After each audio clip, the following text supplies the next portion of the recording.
Non MPO শিক্ষা প্রতিষ্ঠান school college মাদ্রাসা ও কারিগরি এমপিও কার্যক্রম বাস্তবায়ন দাবিতে ঢাকার জাতীয় প্রেস ক্লাবের সামনে লাগাতার অবস্থান কর্মসূচি পালন করছেন সম্মিলিত নন এমপিও আপনার শিক্ষক পরিষদ। আমরা এখন কথা বলবো এই পরিষদের প্রধান মুখ্য সমন্বয়কারীদের সঙ্গে। যে আপনার নামটা একটু বলেন প্লিজ।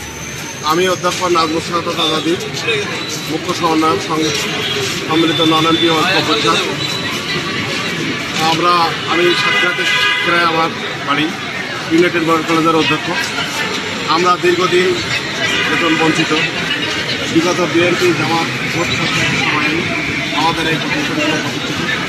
দীর্ঘ 25 বছর 20 বছর এই প্রতিষ্ঠানগুলো এমপিওভুক্ত না হওয়ার ফলে এই প্রতিষ্ঠানগুলো দুর্বল থেকে একেবারে দুর্বলতর হয়ে গেছে।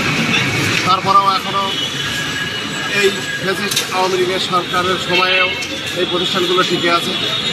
তাই নতুন সরকারের কাছে আমাদের জোর আহ্বান, এই প্রতিষ্ঠানগুলো একযোগে সকল স্বীকৃতিরত প্রতিষ্ঠানগুলো এমপিভুক্ত করে আপনি একটি নজির স্থাপন করুন। আমাদেরকে এই হতাশাজনক জীবন থেকে মুক্তি দিন। আমাদের আশেপাশে তাকায় দেখেন, আমাদের এই শিক্ষকদের বয়স আর বেশি দিন নাই।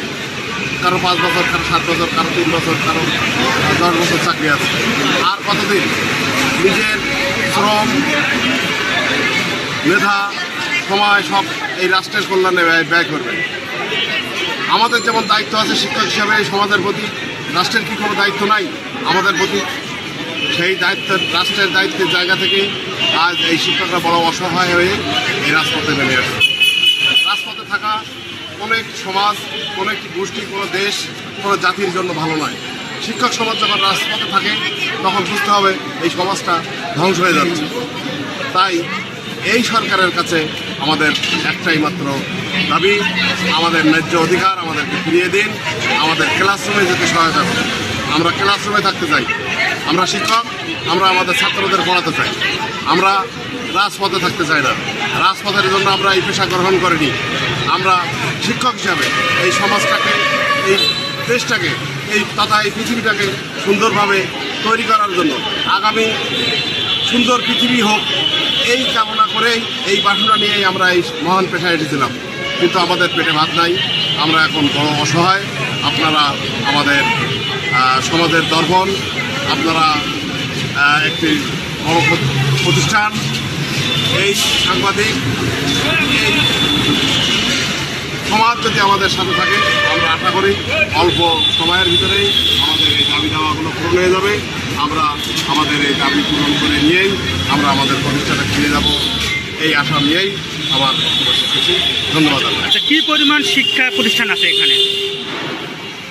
সারা বাংলাদেশে school, college, honours, masters, degree মিলিয়ে 3,615টি প্রতিষ্ঠান আছে।